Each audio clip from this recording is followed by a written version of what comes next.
Everyone know April is out ill today, but we have her wonderful assistant director with us today. So he will be here helping us, Dr. Trotter, and then along with other staff. So just make sure, folks, y'all are still taking care of yourselves. Lots of stuff still going around. And we lost an hour.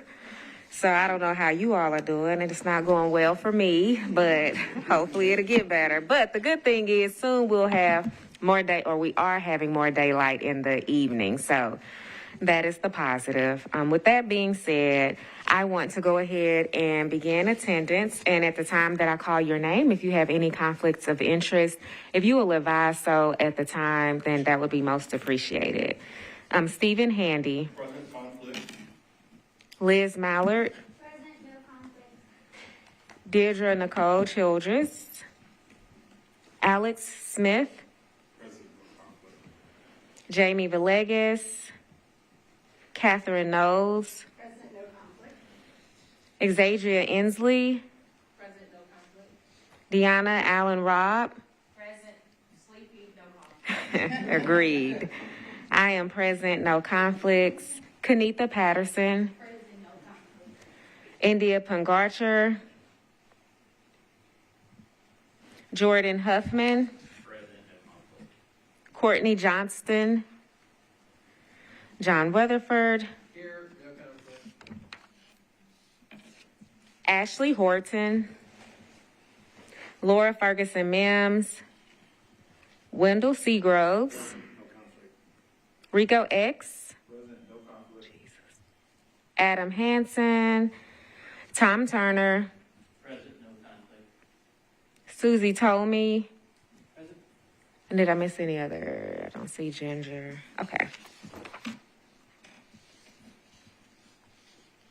Thank you all for that. At this time, we will move forward in our administrative portion of the agenda with our remembrance and moment of silence for those who have lost their lives between our February Homelessness Planning Council meeting till today. I will read those names, and after I read those names, if we could just pause for a moment of silence to remember those individuals. Stephen Harford, Caroline Connor, Carly Shea, Avion Watts, Rosemary Good, Laura Emmon Wiegerbauer, Richard Perry, Brent Bidwell, and Bong Cho.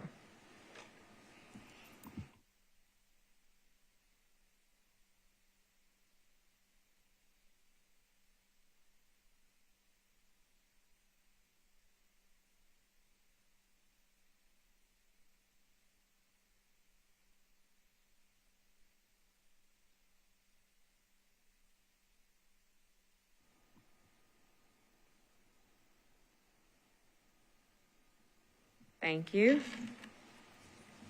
You have before you as well, it was sent via email, the February 2024 HPC meeting minutes.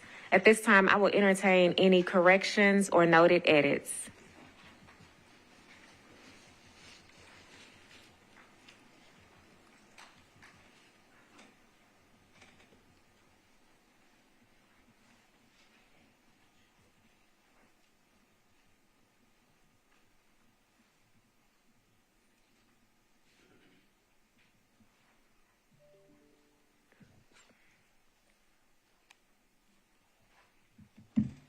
Any corrections, edits, comments related to the February 2024 meeting minutes?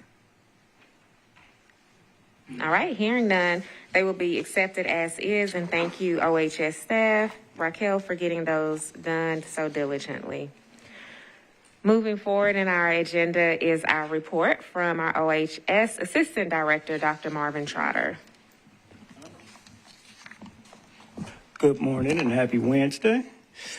Quick updates. Currently, we are hiring, filling our roster in the interviewing process for the PIO, PIC position, also outreach members for our outreach team and landlord engagement. Also, we have upcoming events. We have cleaning scheduled for encampments with Old Tent City scheduled for the 29th. I believe it's from 12 to 2.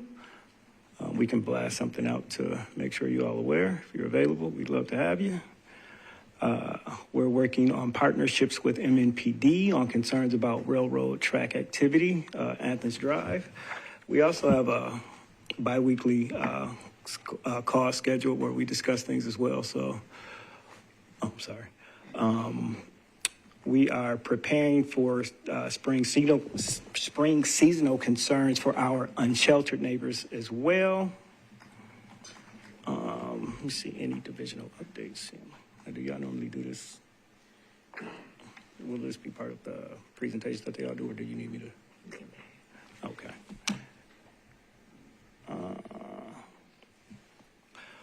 Currently, we are seeking a partnership with United Way and Built for Zero, and we're at the ground level with that. We're starting these conversations. I think United Way is going back to the wheelhouse for prevention of diversion work. It's a pivot on their end, I believe. We've been a part of a national presentation.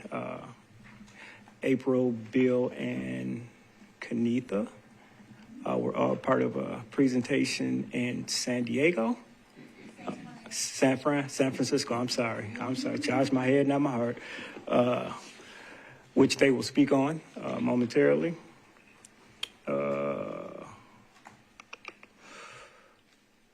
We had our Housing First conference, March 7th, which if I were using my eyes and ears as a test, it went really, really well. Room was full of excitement, a lot of engagement. People were excited. Which was awesome for us to see. It was led by Ms. Cantway and team, so awesome work.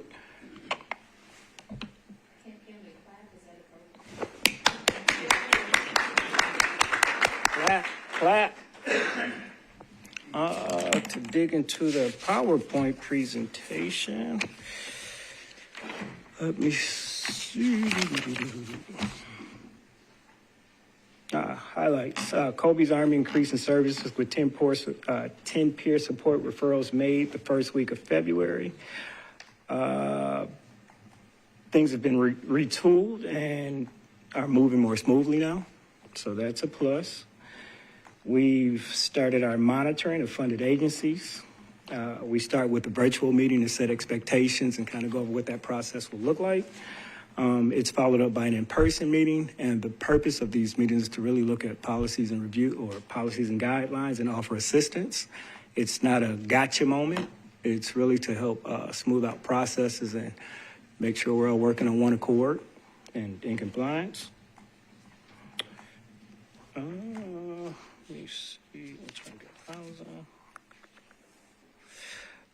The $25 million gap financing for permanent supportive housing. I think things are still being finalized, so not much on that. A lot of things are still up in the air.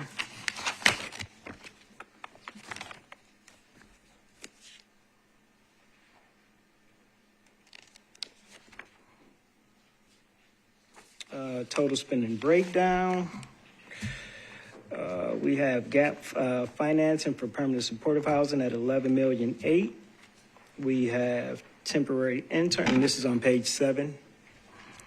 We have temporary interim gap housing at $5 million. We have low barrier housing collective at $671,000. What is green? We are at approximately $700,000, $689,000 with Housing First Supportive Services. And we have 31 remaining in funds, for remaining funds. That's pretty much it. Everything is moving forward. A lot of things are still up in the air, but we are progressing.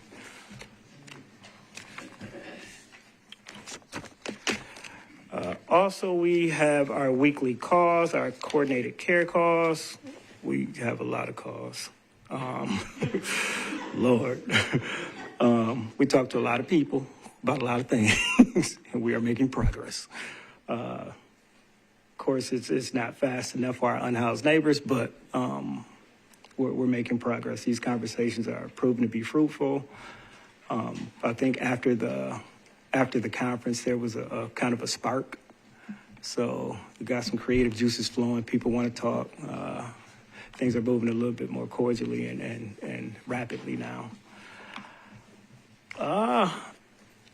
And we have our bi-monthly meetings that Bill conducts around supportive services, and those are going extremely well. A lot of participation, and that is working for us. We like it. And that's pretty much it.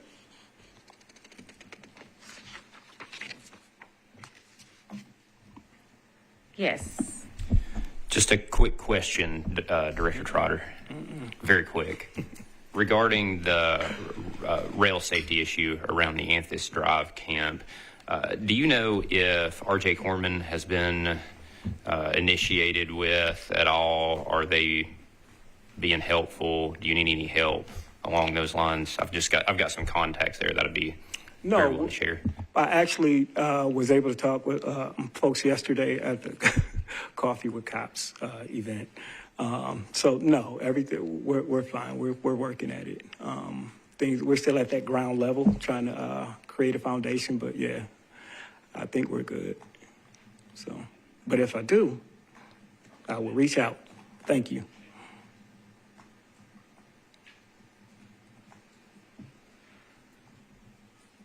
Just had a quick question. Hop on. There we go. Sorry. Quick question on slide 7 on page 4. It's the gap financing for permanent supportive housing. And we had some units scheduled to come online in February of 24.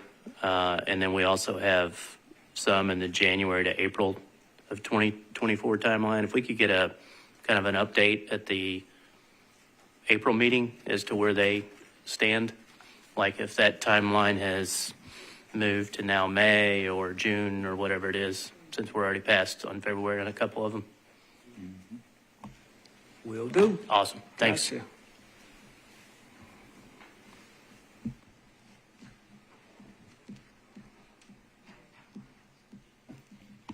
Any other questions for Dr. Trotter? All right, thank you. We will make these notations. We appreciate the support. And then also we will have that update for you all at the April Homelessness Planning Council, which is the number of units that are actually available for the Permanent Supportive Housing Initiative. I'm saying that so it can be captured in the minutes, and then we will remember it. I've also made a notation. All right, Susie with the MDHA Collaborative Applicant Report. Morning. Let's see. The collaborative applicant is slowly but surely going to be transferring from MDHA over to the Office of Homeless Services. It's, as many of you know, a vote was taken by the general membership in November. So technically in Nashville, the position has shifted, but HUD doesn't quite see it that way. There are a number of forms and processes that we need to go through, but we are working on that. We were hoping on an April 1st transfer, but I think it's going to be a little longer. Anyway, so that is coming along as we anticipated that shift. I've been meeting with Allison and with Bill at OHS for months now, almost every Friday, going over how the application that was submitted in 23 was strong or weak. And went through that with a fine-tooth comb. We are going to be looking over, in a couple of weeks, going to be looking over the score that HUD gave us on that application and on the domestic violence bonus application to see where we can improve. I believe our score total was about 163 out of 200, and so we've got some points to make up there. And we'll be working with Hannah to see how those system performance measures are looking more and more. HUD is looking at how we're performing as a community. And we're going to have to sort of ramp up those performance indicators. So lots of work ahead. I did register our community for the FY24 funding opportunity because we still do stand in HUD's eyes as the collaborative applicant. And that happened on, I registered on the 6th. It was due to, the deadline was the 7th of March. I think that Treva highlighted at the last meeting that we did, we were awarded as a community about $9.6 million. Yeah. It was actually about $650,000 more than we requested, which is like rare and golden, and probably had something to do with the fact that a number of the projects that were requesting funds had a line item that was rental assistance, and we saw fair market rents increase from the time we applied to the time we were awarded. But I don't care what the reason is, we'll take $650,000 more. Let's see. And I apologize for not being here at the last meeting. My mother is really doing poorly, and so I'm going back and forth to North Carolina quite a bit. So Treva was able to fill in for me, and I appreciate that. She couldn't make it this morning. Let's see, we've registered. The Performance Evaluation Committee is revving its engines, preparing for this year's competition. They have decided to personally invite the grantees or the agencies that get the continuum of care funding to their monthly meetings over the next 4 months. They're going to have 2 agencies at each one to describe in depth their projects, how they're coming along, how expenditures are looking, any issues they're facing, and how the Performance Evaluation Committee can help with that. They are also reviewing, they will be reviewing the renewal application, the local application for renewals, and the new project local application. We're going to be embarking with OHS staff on the monitoring visits in April. So we're going to visit all the grantees and go through exhibits ad nauseum that HUD requires. And then I think Allison's going to be talking about the governance charter. The charter committee has been working super hard over the last several months, along with OHS staff, and they have almost completed a final draft that will be ready for public comment soon. So that's my update. Thank you. Thank you. Any questions for Susie? Okay, moving forward with our updates, we will have our HMIS monthly data report by Hannah Cornejo-Nell. Hey everybody, here's our monthly report for February 2024. We saw that in February 2024, 3,821 people experienced homelessness in Nashville. You'll see that's been continuously rising over the winter, which is normal, though you can also see compared to March of last year, this is much higher than last winter. Those 3,821 people were in 303 families and 2,608 adult-only households. And over the past 12 months, 7,901 unique people experienced homelessness in Nashville. Of those folks, 1,595 or 42% were experiencing chronic homelessness. So they've been experiencing homelessness for a year or more, or a certain number of episodes that add up to a year, and they have a disabling condition. 671 people had been entered into HMIS just in the month of February. 239 of those people were new, so we'd never seen them in HMIS before, and 432 people were returning. Of those folks, the people who live outdoors have been experiencing homelessness for an average of 3 years and 7 months, and people who live in shelter have been experiencing homelessness for an average of 2 years and 10 months. I'm flipping it over if anyone's following along. I'm not going to read the whole thing. There's a lot on here, I know. But I am going to highlight the racial demographics on the back. So 50% of people experiencing homelessness were Black and 38% were white. And I like us all to pay attention to when we look at families versus individual households, those racial breakdowns are very different. So in family households, 69% of people experiencing homelessness are Black and 14% are white. But in adult-only households, 43% of people are Black and 48% are white. So we see Black people are really overrepresented in family homelessness, particularly in Nashville, although across the board, that is still true. Additionally, 173 people experiencing homelessness were housed in February 2024. That was in 81 households, which was 32 families and 49 adult-only households. And over the past 12 months, 1,919 people have been housed in Nashville who are experiencing homelessness. 42 people experiencing chronic homelessness moved into housing. And on average, it took 168 days from the time they were identified in HMIS to when they moved into permanent housing.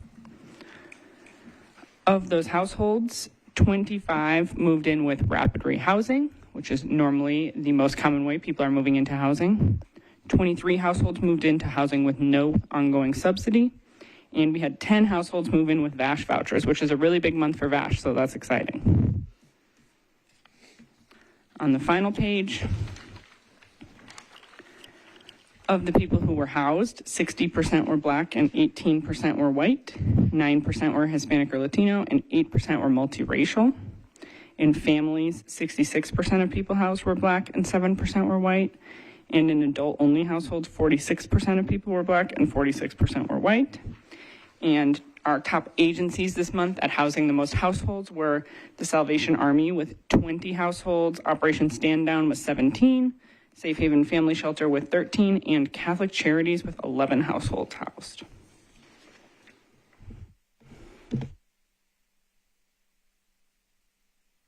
Questions for Hannah. Thank you, Hannah and team, for such a detailed report.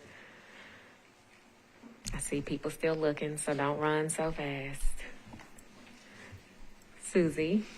Hannah, I'm just wondering, with the 7,900 unique people, that again, that doesn't include anybody at the mission who isn't in these numbers, right? Some people who are staying at the mission are no doubt in HMIS through coordinated entry or street outreach or other programs, but at this point we don't know how many of people who are staying at the mission because we don't have their direct data. And then the other number that may not be in here, I just wanted to qualify this, is the domestic violence coordinated entry system. Would those folks, if they don't touch regular HMIS, they would not be in this number either? Correct. Okay. Although I have been working with both the mission and DVCE to incorporate those and to get the reports, just making sure we don't duplicate people in those counts. So hopefully next month we'll have the DVCE. That's great. I think with the homeless count that we spend an inordinate amount of time and energy on, we get a number that looks very small to the community that we keep on quoting, and it never seems real. And I think that these annualized numbers are really critical to show that it really is a much bigger issue on a year's basis versus that one point in time. And I just, in terms of the relativity, I should know the census stats in Nashville, but I think we're roughly 27% Black. So when we're looking at 50 to 52% Black in the general population, it's almost double in the homeless population. Terrible inequities. Just, you probably knew that already, but it's just good to compare it to what the regular census data is. Thank you. Any other questions? Yes, Hannah, thank you for this data.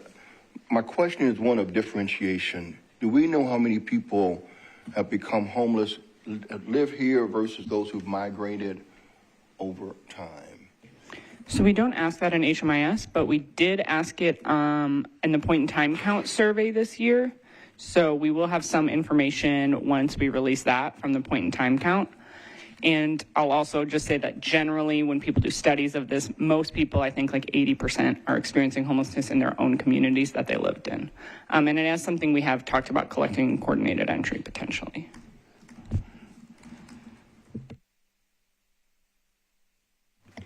I don't know if this is kind of a question, I guess.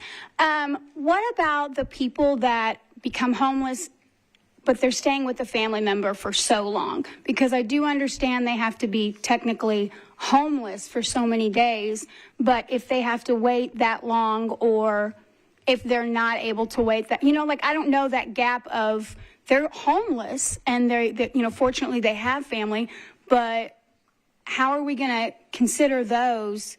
Because eventually they're going to be right back out there. They're just got a roof over their head for right now. It's kind of like they're sleeping under a carport.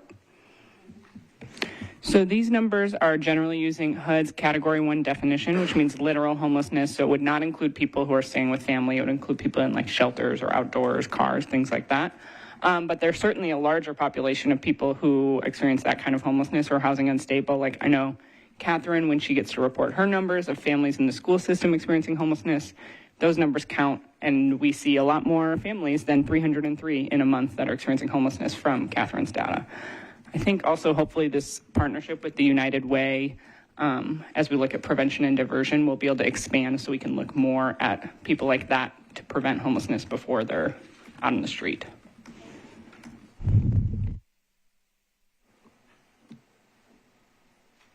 Any other questions? Those are all great conversation starters and things to think about. So we appreciate your attention to that. And just know that I think any of us working in the field are not pleased with the whole couch surfing situation. But unfortunately, federal definition does not allow us to oftentimes capture those individuals as homeless. So next up is our National Alliance to End Homelessness. I believe this is the Unsheltered Conference that was in San Francisco. And so we will have Bill Clendening, I probably just chopped your last name up, and Kenitha Patterson give us a report on how that went. And it's important to make a distinction just because they'll have another conference in July. So if people who follow them are like, what's going on? That's the difference.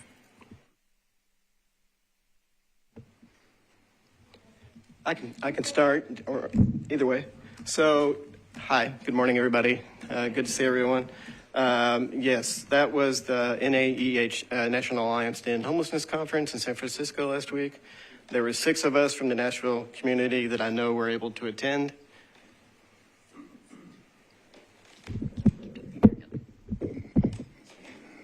Thank you.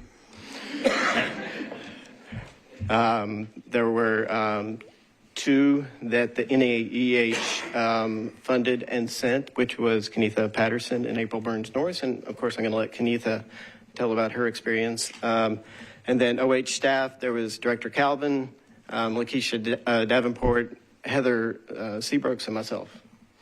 For those of you who don't know, the NAEH, hopefully everybody knows, is a national nonprofit, nonpartisan organization that works to prevent and end homelessness. A huge partner in this space, and we're honored to be there. First off, there's around 1,200 attendees, which is the smaller of the 2 conferences.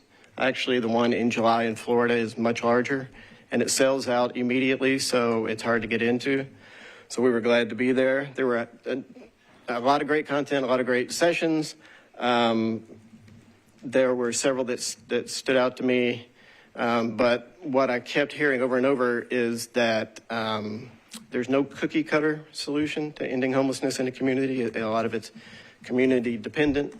But there were trends, of course, like vouchers being a part of the equation, housing, new housing being a part of the equation.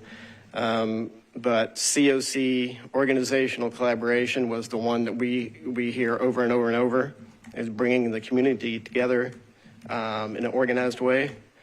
And I think you heard some of that from Dallas. Trudy that was here from Dallas last week, she really hit on that because they're doing that really well. And then having a good CE tool, which is something that we're in the middle of right now, is assessing the CE tool and moving forward with that. Also around landlord engagement, hearing that PAD mission is one of the big tools that everybody's having a lot of success with, and that we have sole sourced funding approved for that. And so we're going to be adding that to the landlord engagements tool kit going forward. PAD mission is software that allows them to manage properties and people and landlords all in the same place in a very effective way. So that's something that we've been moving toward for a long time, and I think it's going to be huge for them. There were some great plenary speakers. Jameen Bryan, who is the Deputy Assistant Secretary of HUD, and she had news about the upcoming HUD bill for this next year that I don't think has been voted on yet, but had a lot of good information. I know we shared it with Susie and we all got excited, but we'll see when the bill is passed. Just to bring to your attention, Mark Horvath, who is with an organization called Invisible People, did a documentary on Helsinki, Finland. And I don't know if you are familiar with that situation, but they actually are known for having solved homelessness. And they did it as a country. They did it from starting at the very top federal level down. They had 20,000 unsheltered homeless when they started, and now they have 0 unsheltered homeless. And so there's a documentary on YouTube, if you'll look it up. And there were people from that organization that talked about it. And then again, I'll let Kenitha talk about her experience. But just wanted to say the highlight, of course, was being asked to sit on a workshop. Director Calvin, Kenitha Patterson, and I were on a workshop leveraging the invaluable perspective of people with lived experience in crisis and service response. So that they had about 90 people at the workshop, and nobody left. So that's a good thing. But just glad and honored to go. And if you have any questions, I'm happy to answer. Thank you, Bill, for that. So I want to start out kind of different. I got to talk about on the 28th of February, we had the most phenomenal CAB meeting like ever. And that was at the contributor, being able to hear the people. That's what my heart is, hearing the people. And again, that word community, that's where that is. That's the heart of it, being with the people. So I just wanted to say that, and we have another one coming up. Is here on the schedule for the 27th. I just had to say that. But the conference we were at was National Alliance to End Homelessness, Innovation and Solutions. It was a good overwhelming is what I have named this conference. It was very overwhelming, just, taking in the space and being in the space with all the different people that have the same passion as you, that have the lived experience, that are providers, but everybody's there on the same mission. So I saw seas of people from the same heartbeat. This did every person with lived experience, soul healing, to be together in this space. My sessions were picked on the app. It's called WOVA or Hoover. It might be Hoover. I might be pronouncing it wrong. But we were able to see and organize our schedule that best fit our training needs individually. It was awesome. I started having fun before I got there with the app. While I was still learning. This was a conference that I was like, I'll have to come back to see the city with my family another time. That's how engaging it was, and how much we were trying to get actually to our sessions and, take in the knowledge that was there. I heard about benefits cliff. That shocked me to hear it included on that's how you can become homeless if this is not built in.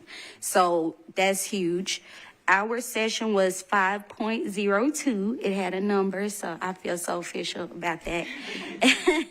But it was leveraging the invaluable perspective of those with lived expertise to improve crisis and service performance. And I mentioned in my bio, I had to cut mine short. I know mine was way too long to read. But I pointed out the R words that April Calvin uses, Director Calvin, and she was shocked to hear that that's something that touched me to hear. She always is talking about robust, and she's always talking about restoration. And so I use that in my bio to explain, I guess just how I see this relationship with Albert and National Alliance to End Homelessness, Office of Homeless Services, the COC collectively, how I see it transitioning and becoming something healthy, I think. So those are the perfect words. I don't know any negative R words. I had to research that because of April's R words. Think about it. It's really not too many negative R words. So I found that in her. In all plenaries that Bill was talking about, they're on YouTube. You could go back and look at them. They are worth going back and looking at. It's so much inside of them. And being in the room hearing it, I think a lot of people had to fight back tears just being in that space. And just hearing so much of what you go through on a daily from other people and across the nation. So let me see. I talked about also how Finland solved homelessness with the Housing First model. That's what it was. It was this right here. When we came back on the 7th, I didn't get to come to the conference. I missed my flight the day before. Nobody knows my trauma with that, but I didn't get to come to the Housing First conference, but I felt like we heard something when we heard about the invisible people doing this documentary. That's also very worth going back and looking at. But someone pointed something out to me with like the data of it that kind of some people were missing in that. And I feel like peer support was missing because like one person's apartment was in complete disarray. That's how they operate. But at the same time, it should be somebody to come in and help them with those things that they might not know how to do. So I did see some things. At first, I was overwhelmed with the fact that they ended homelessness, and that's all I heard. But when somebody kind of showed me a different perspective of it, it was like, okay, people did kind of fall through that, but the point is it was ended. So I think that's something huge to look at. And comparatively, they use the Americas, this book sitting right in front of us right now. So that was just something so interesting. I didn't expect to hear Housing First the way that I heard it there in that plenary. So it was phenomenal. The whole conference was everything. I didn't have an issue till I left trying to go back home. But otherwise, it just was everything. And last year, I was the only person at the conference, and to see 5 other people there again this year from Nashville, I hope the number grows next year. So that's my synopsis on the trip. Thank you very much. I'm glad you all were able to represent and had such a good experience. Any other questions for them?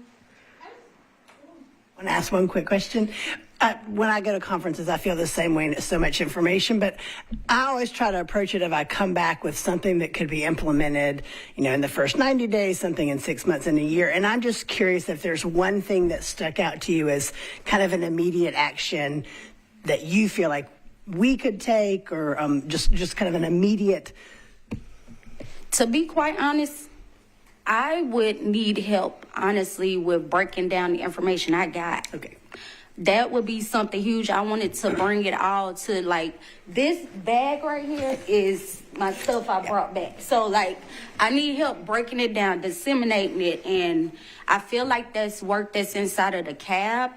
But I want to break it all down and see what we got. And I like to see a big map in front of me of things. So that's something I feel like that could be a meaningful project to do, to break this information down and see what we do have in front of us. And like Mr. Bill was saying, PAD mission, they've been looking at that for quite some time. So, just seeing what's there and what can we implement and how can we break it down. I feel like that's something that Alex is always telling us, how, you could break it down and just, get into breaking it down into pieces that it needs to be in. So thank you. That's something I want to do, please. Any other questions? I just want to reiterate what Kenitha said about the CAD meeting 2 weeks ago. That was fantastic, but I would be remiss if I didn't shout out Kenitha specifically for all the work that she did. And then, when we showed up, the number of attendees compared to the attendees we had before was quadrupled, quintupled. She did a phenomenal job. So I'm very excited about where the CAD is going.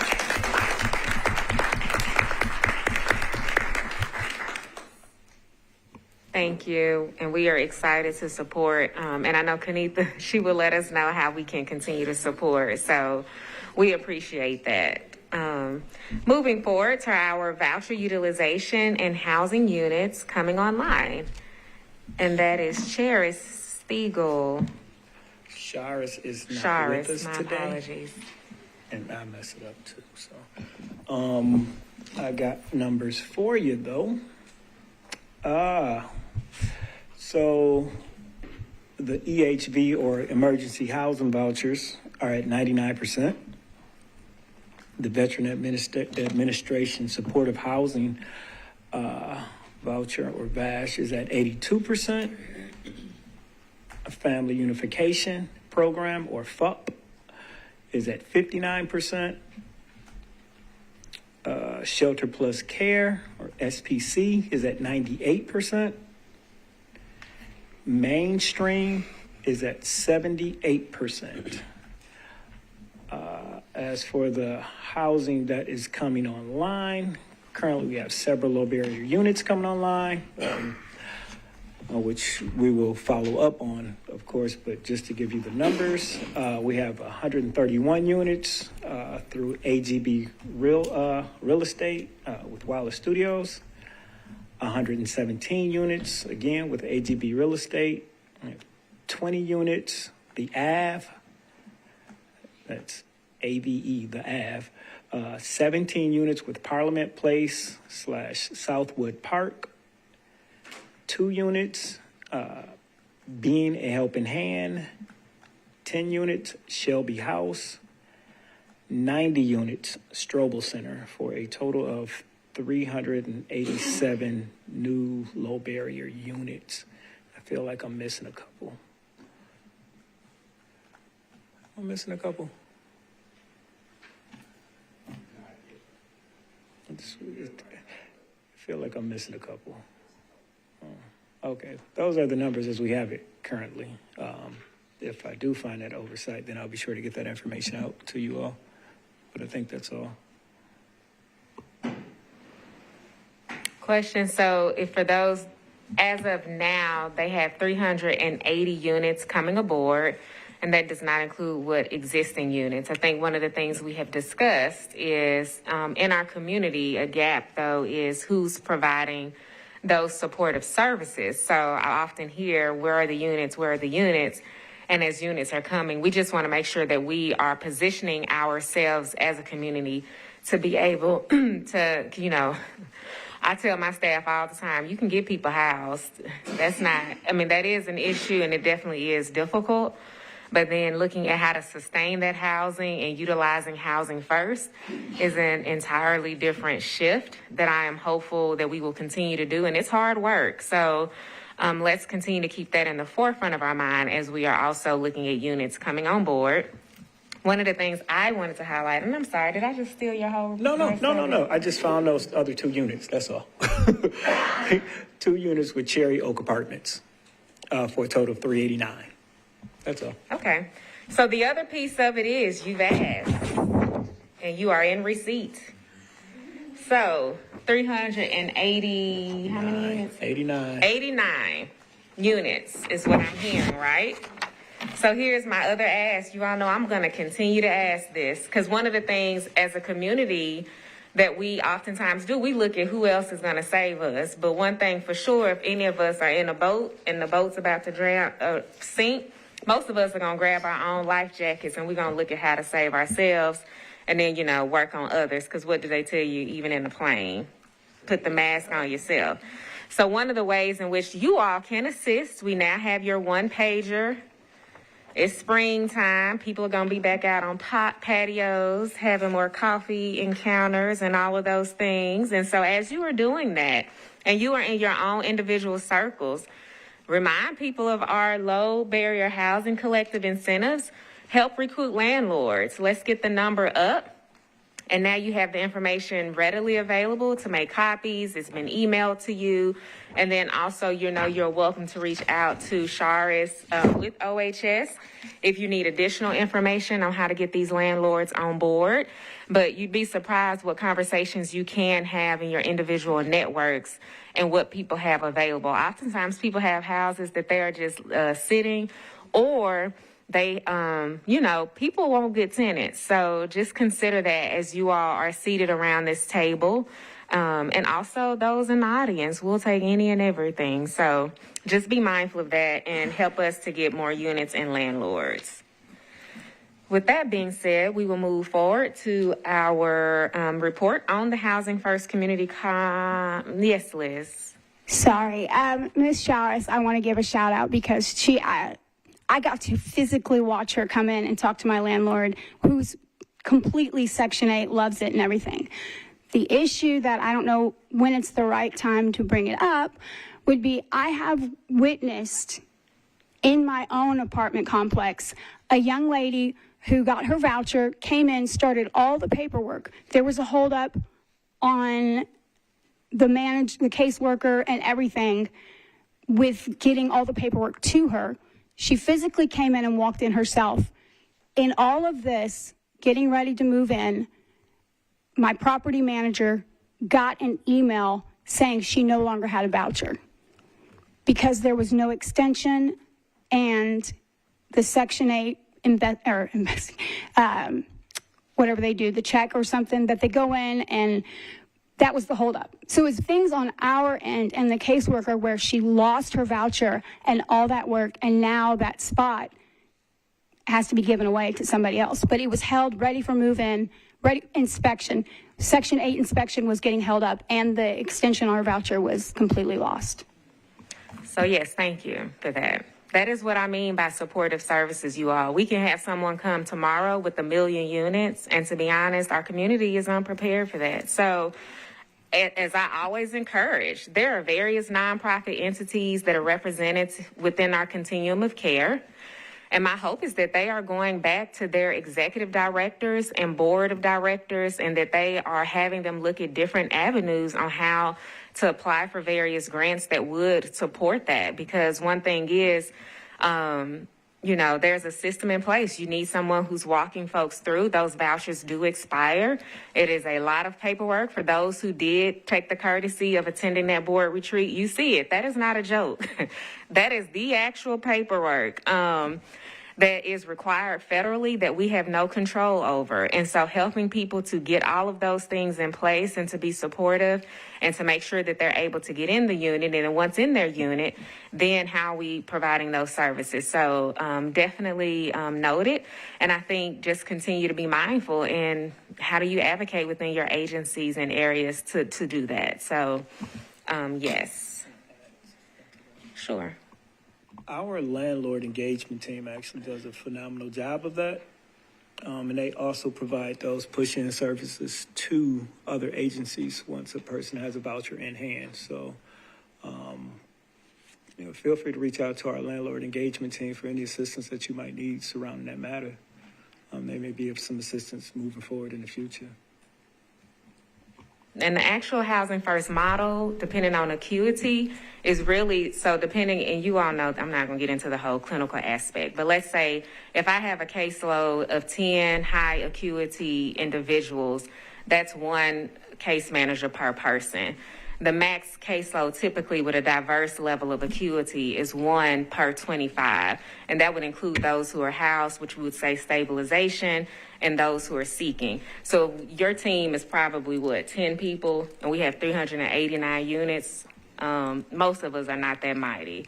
So great to have that, but again, there's some onus around this continuum of care to really consider. And as we are looking at what the gaps are and what OHS doesn't do, I just would consider us to begin to look at what that conversation and how we shift it. So it's important that we're very aware of kind of how that model works and what it does look like. Susie, very quickly, please. Just to Liz and anybody else, a number of the folks in this room have connected via me to our rental assistance staff to get extensions. And I just wanted to give Norman Deep, who is Director of Rental Assistance, kudos, because he often will be offering that extension and flexibility if he's given enough of a heads up. So just want to make sure that MDHA, I've seen that rental assistance department and their staff be very flexible and work their hardest to try and extend the time that the person needs. And if it's an inspection issue, I think that he can also kind of address that if he just knows about it. Thanks. All right, Allison.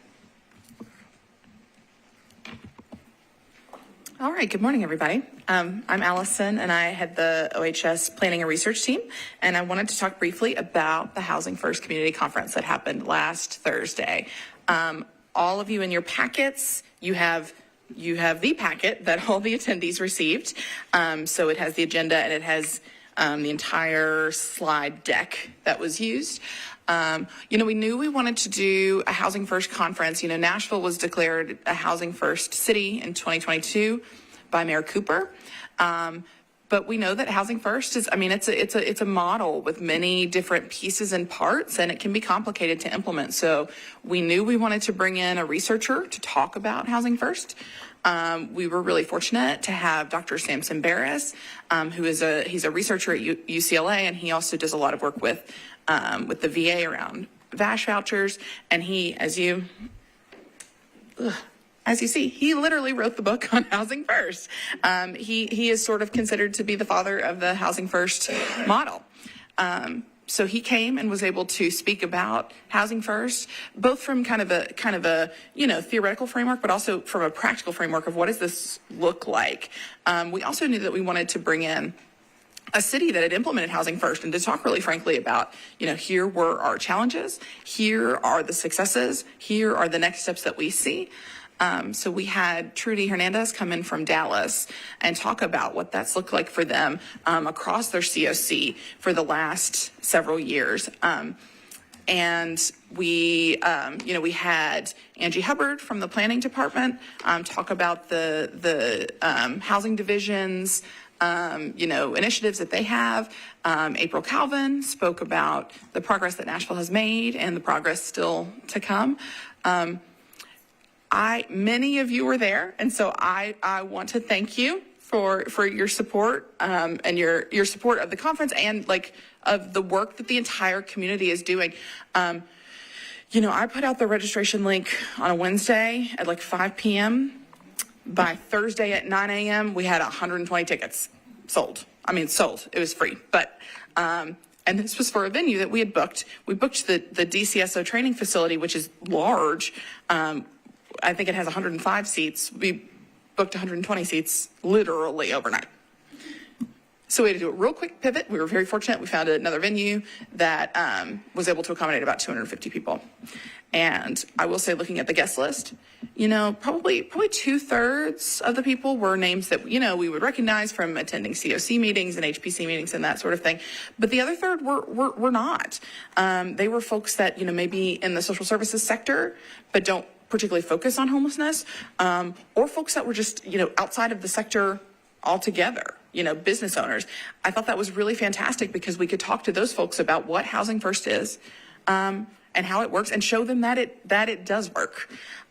So, again, I feel really pleased. I feel like there was a lot of conversation started. We certainly got a ton of great questions, great comments from discussion, a lot of things that the planning and research team can go through and see okay, what are the needs of our community? What are the suggestions that people had? We're going to really take some time to marinate on that and see how we can move forward. We're going to continue to bring in speakers and have events like this, but this was kind of our first big community event, and we're pleased with how it went. I was wanting to tell Allison I was so upset that I missed the Housing First conference, and it felt like I was coming out of one big conference and needing to go into another one, but I had missed my flight too. I didn't get home to 5 a.m. But I really wanted to be there, and I love the way that you all format these because the retreat was like this, and it's visually helpful to have those notes beside the slides. And I don't have to ask, is it going to be a slide that you share for this? Because it's right there. So just congratulations on this, and so very happy this happened. So happy to have this book beside me. And again, like I said, taking it back to the conference to be able to hear about what they did in family. And it's the same thing that is being talked about at home. So that's just, I don't know, another good overwhelming. That's all. Thank you. I appreciate that. And I'm going to email out the slide deck to everybody who attended. But we wanted that. We wanted people to have space to take notes. We wanted it to be a very collaborative experience with a lot of input from the crowd. And boy, did we get it. It was great. All right. Thank you. Moving forward, your HUD TA Cloudburst engagement and updates. Hi, I'm Allison Cantway. I won't spend just a ton of time on this, but we've been giving updates every month about how we're working with Cloudburst for head TA for kind of our overall COC, the COC structure and planning. We're working with Built for Zero around family and veterans work, and then obviously we've been working with NAEH around work with our CAB. So I mean, Kenitha and Bill gave a really great update on sort of where, that last category is as far as working with the CAB. It's been really, really fruitful. And then, the areas that we have been focusing on, that they have agreed to work with us on, are retooling the CE process, and particularly talking about retooling the assessment tool. And then working with them on HMIS versus HIPAA data compliance, because those are different things. And then kind of working on this process for transitioning the collaborative applicant. So we've had really great success. I feel like in the last month, the work with them on the collaborative applicant transition piece has been ongoing from the very beginning. And as Susie said, I'm sure Susie has got to be tired of being in meetings with me, because it is a long process. And Nashville's only ever had one collaborative applicant. We have never switched to a new collaborative applicant. So this is a big process, but they've been extremely helpful along the way. And then, I think other than that, in the last month, there's been a lot of work done around the CE piece. So several members of our CE team are meeting regularly with Cloudburst. I know a while back, maybe a year or so ago, there were kind of community work groups beginning to talk about how do we retool this process.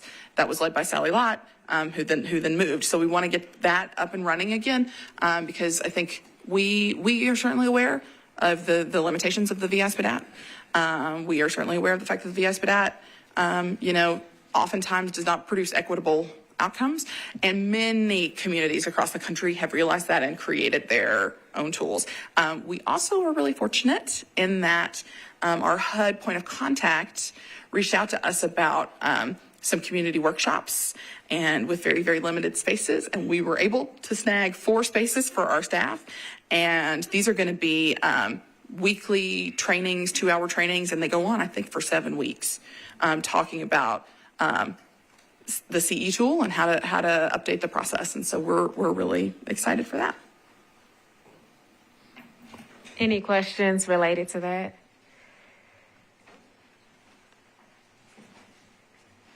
All right, thank you.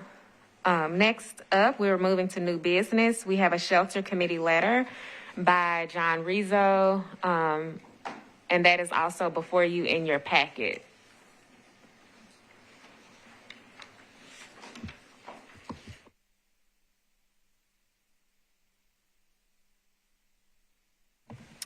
I'm going to have my Steve Ryder and my daughter Valentina. She's on spring break. They're going to hand out the handouts.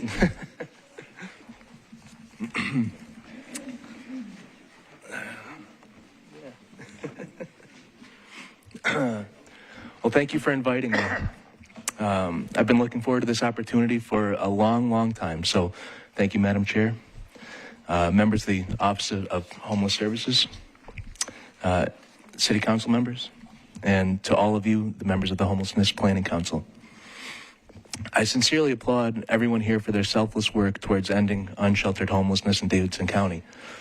My name is Jonathan Rizzo, and I'm a small business owner here in Madison. I've been a volunteer with several partner agencies of our community continuum of care over the 9 years I've been here in Nashville, especially my favorite is Open Table Nashville, especially assisting on the cold weather patrol outreach teams. In the COC, I believe I've been to every committee at least once, but I serve proudly as a member of the Shelter Committee. Today I'm here to officially present a letter and urgent plea on behalf of my fellow committee members. Ms. Jaha Martin, Chairperson of the Davidson County Continuum of Care, Homelessness Planning Council, Nashville, Tennessee. Dear members of the Homelessness Planning Council, we, the members of the Shelter Committee of the Davidson County Continuum of Care, represent a variety of organizations tasked with providing shelter to those experiencing homelessness in Nashville. In the course of that work, we are regularly confronted with the reality that Nashville simply does not have adequate housing stock to address the needs of those we serve. This, of course, directly affects our ability to provide shelter to all in need, often leaving individuals and families in temporary housing facilities far longer than they deserve. It's in that context that we write today to urgently request your immediate assistance and action regarding the following objectives. We ask the HPC to organize a campaign to raise sufficient funding to create and preserve a minimum of 2,500 units of permanent supportive housing to absorb the number of people in the point-in-time count, to be utilized by people in Nashville currently experiencing chronic homelessness or within the 0 to 30% range of area median income. After this first phase, we are requesting a second campaign to push for 10,000 total units to absorb the number of people currently on the Section 8 waiting list. We strongly urge you to form an affordable housing committee to focus on and prioritize these housing goals. As a shelter committee, we bring together shelter operators, case managers, and outreach workers to strategize best practices and goals for Greater Nashville's shelter system. Ideally, an affordable housing committee would be in communication with our committee and would be comprised of realtors, developers, and citizens with knowledge of industry best practices, zoning laws, and tax credit programs. It is our belief that these efforts in developing adequate affordable housing for our city should be a priority within every committee of the Homelessness Planning Council and by every partnering agency of the continuum of care. We would hope that a coordinated campaign would be endorsed by our elected representatives as we work to achieve our collectively stated goal, to bring housing first to our most vulnerable neighbors in need. We believe this is in accordance with our strategic community plan and the work of the Mayor's Affordable Housing Task Force, as well as supported by the work of nationally renowned researchers such as past HPC member Dr. Beth Shen. We've heard the call, and we strongly urge the rest of this illustrious and compassionate body to take up this cause with vim and vigor. We have a strong fundraising plan of attack and respectfully wait for your request to present it to the body for review. Sincerely, the Davidson County Continuum of Care Shelter Committee. I'm happy to take any questions or clarify anything if you'd like, Madam Chair. Thank you very much. Any questions from the board?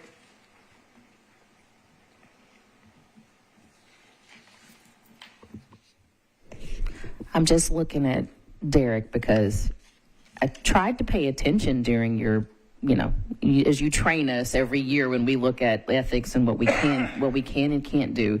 So I'm just curious as a point of clarification in terms of this body as it is formed under Metro, engaging when I see fundraising, I am thinking about a solicitation. So I'm just curious. Well,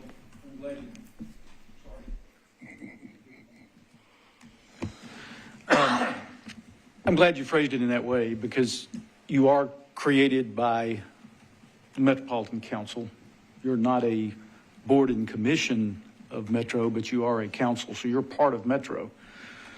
But I had to explore two things on this interesting topic. One, you're a creature also created under federal guidelines or subject to those.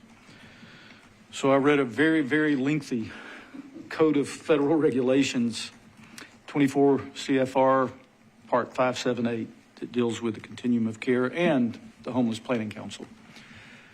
And unfortunately, it doesn't speak to planning councils or continuum of cares as fundraising organizations. It's just not part of the framework. So I was looking to see if that provided authority for that activity, and I couldn't find it. Secondly, you are correct.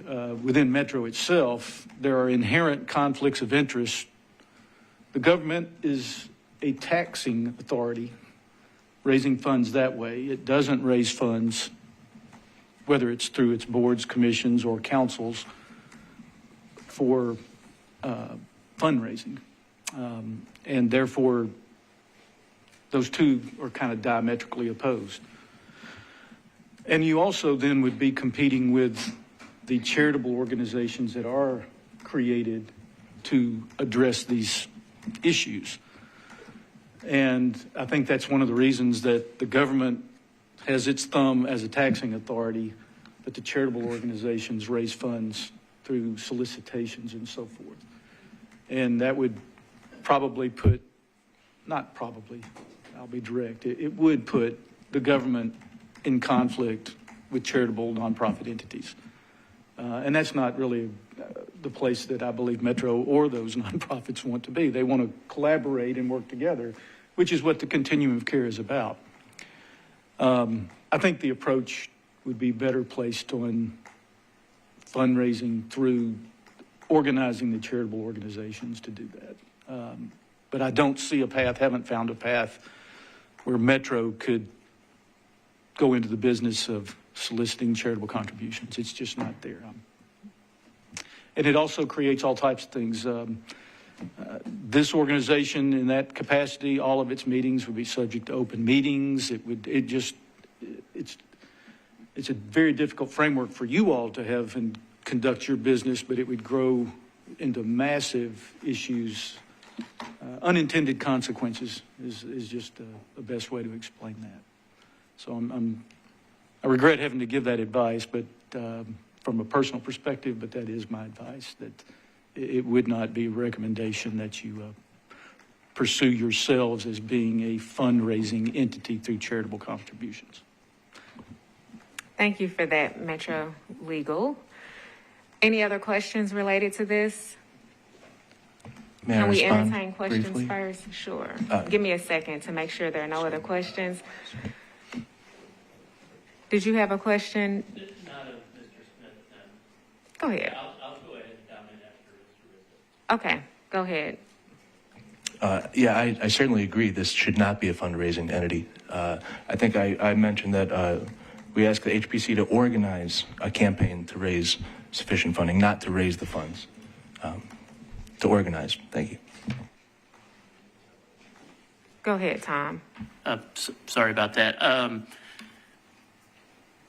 Not that that's a technicality, but we shouldn't let a technicality derail what you're working on, because it's critically important. And I know you mentioned Open Table, and you're probably more familiar with Open Table and what they did on some housing.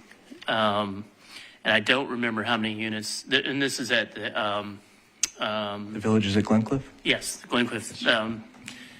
And I don't remember how many units they provided, but it was not a small number.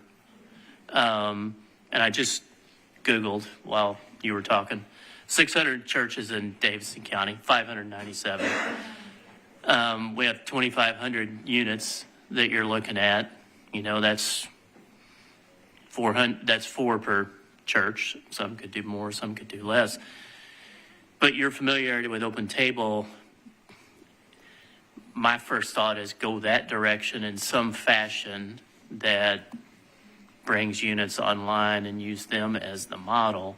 And then I also have like a Methodist pastor sitting to my right, so he probably has provide more guidance than anybody else on this. But I mean, I really appreciate what you're looking to do, and you can't let the regulations keep you from your end game. We just can't go that particular route.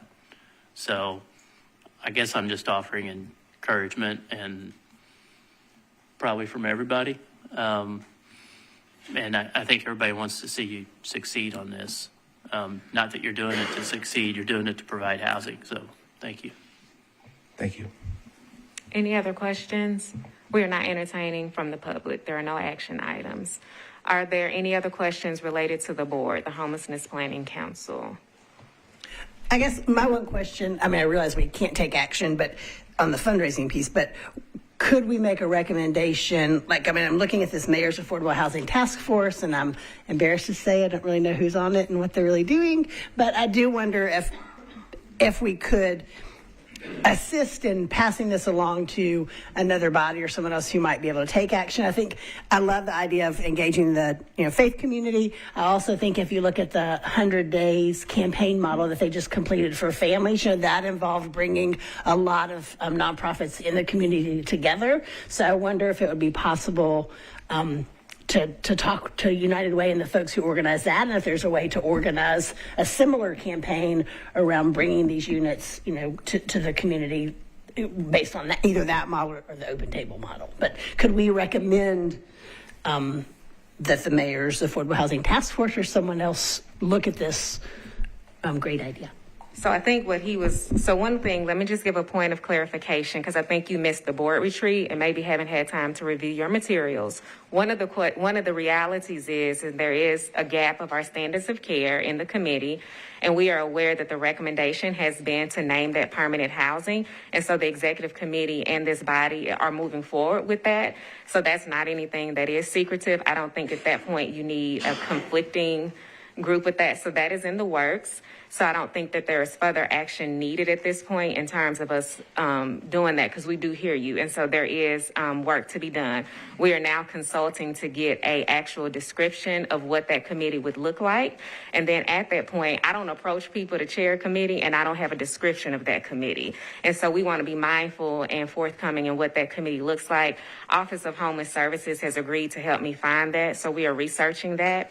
Once that is established, we will then have a chair and begin to form that committee, which could look at which would look and I think help with the supported housing and some of the units coming on board. So that being said, the mayor's administration is a little bit different stance. They have not at this point even appointed someone from their office. So there is not, to my knowledge, a mayor's task force anymore.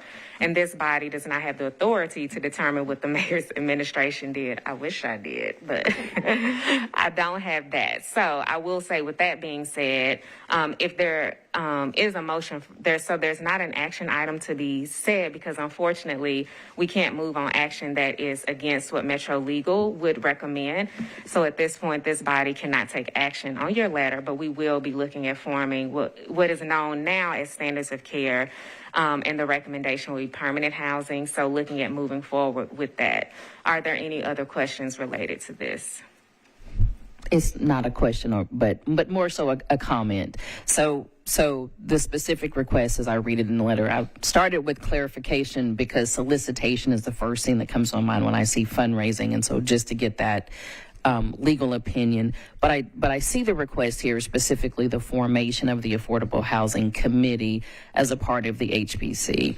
And so the entities that are named, or categories of entities that are named, realtors, businesses, et cetera, if there is a way to look at how they can be integrated into what we are moving toward, the Permanent Housing Committee, that is a recommendation. We're not taking action today, but that is my recommendation. Absolutely noted. And I think there may have even been, as Kenitha pointed out, I think some people may have even put that on that Post-it. So it's a matter of just, I know we get a lot of information, but as board members, it's very important for us to remember that. So last time she has the committees listed, and then there were those things on the back. And so that is a piece of it. However, again, y'all know how I am. I don't approach people without having clear information, and I do want philanthropists on there, but we need a very detailed description of what that committee looks like. So that is noted, and we will definitely incorporate it. I appreciate that feedback.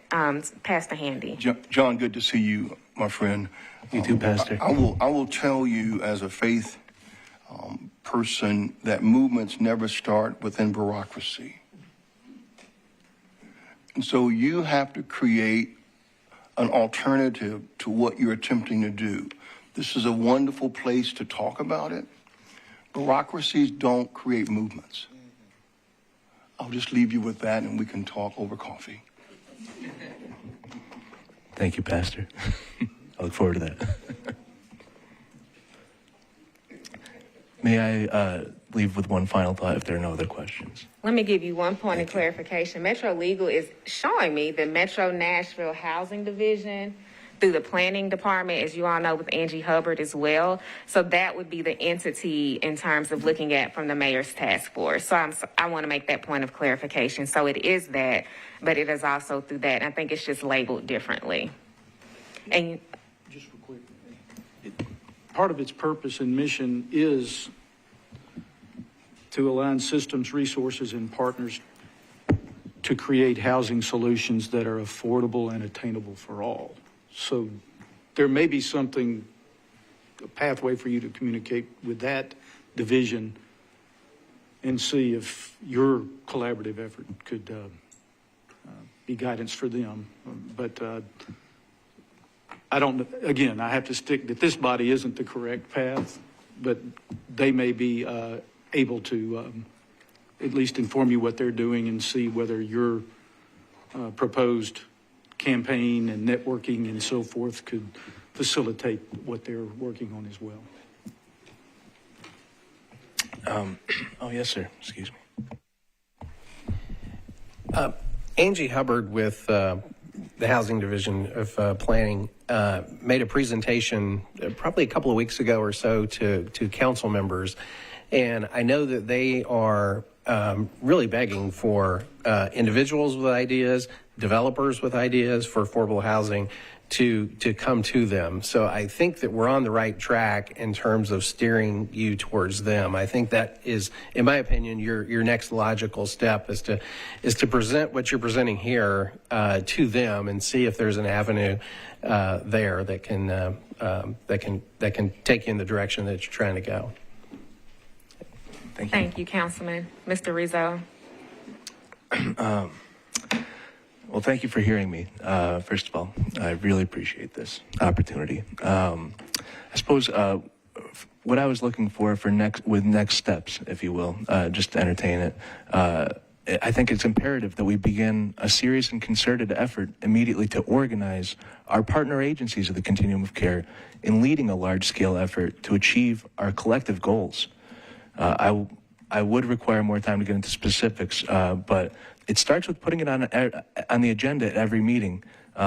Look around you. These are people currently involved in raising hundreds of millions of dollars.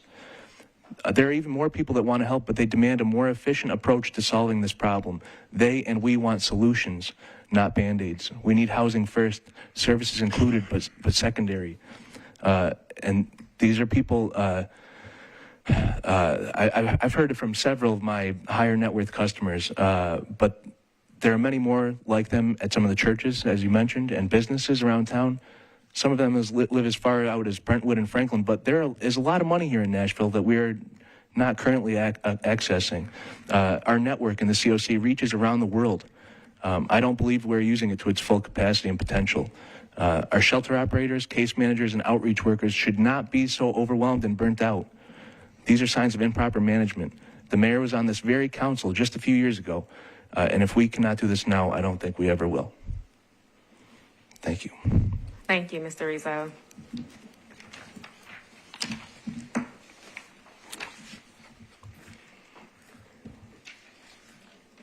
Okay, moving forward in our agenda, we have our Continuum of Care Charter revisions by Ms. Cantway. And I will just briefly say the presentation that Angie Hubbard did, she did a modified version of it and for the Housing First Conference and their slides, and we have a member of the planning or the housing division of the planning department right here. So, okay. All right. I'll be brief because I know we don't have a ton of time. I'm here on behalf of the Governance Charter Committee. Raquel. Excuse me for a second. I'm going to ask for a point of order that if there is a side conversation that needs to happen because we are live streaming, if you all could please step outside of the room out of respect for those who are conducting and continuing to do the business of this body. Okay. The Charter Committee is chaired by Jeff Gibson, Raquel, Susie, and I. Obviously we're not members, but we staff the committee.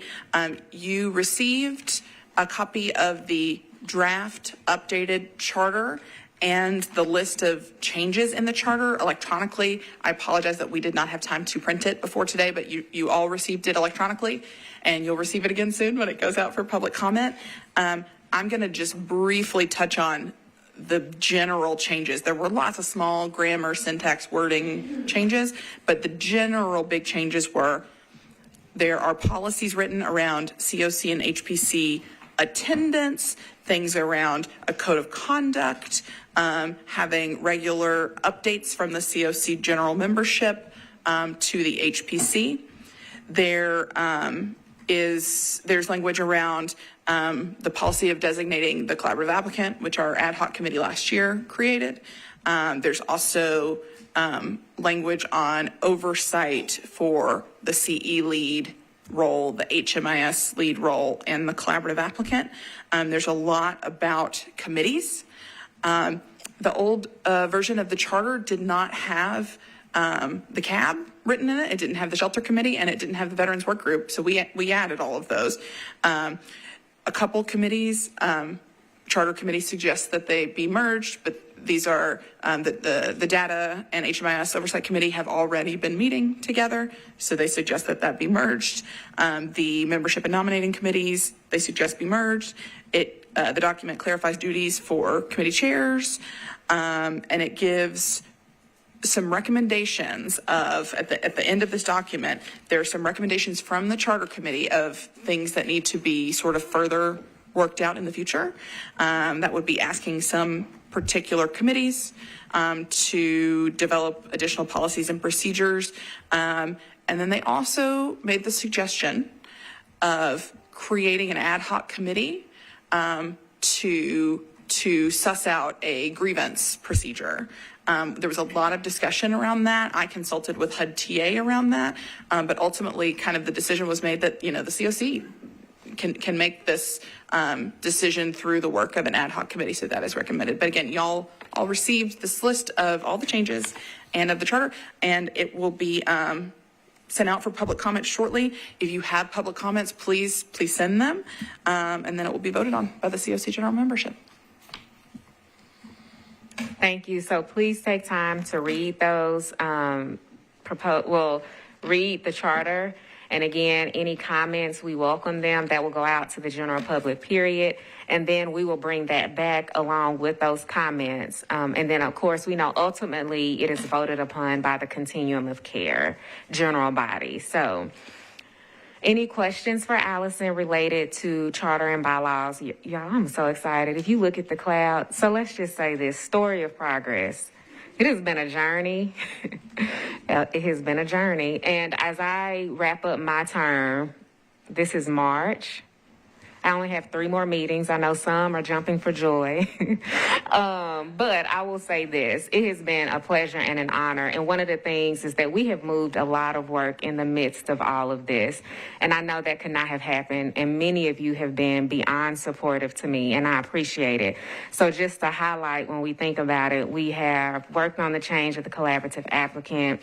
We are working to combine some committees. We are now moving forward with a better or a more robust, as Kenitha and April say, charter and bylaws. Our CAB is moving, and we are trying to be as supportive as possible with them.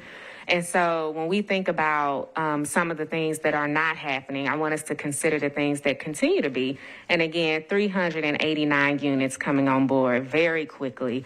And so just thank you all for the work that you do, and those who are definitely out meeting with those lived experiences. Because the reality of it is, this is life and death work that we do, as Giovanni often reminds us.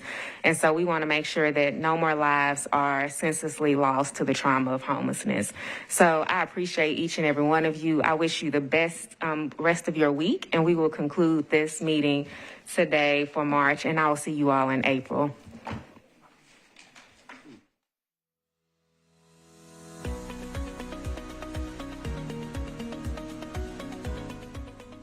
This has been a service of the Metro Nashville Network. If you would like to see this presentation again, or for more information on this and other programs, visit nashville.gov.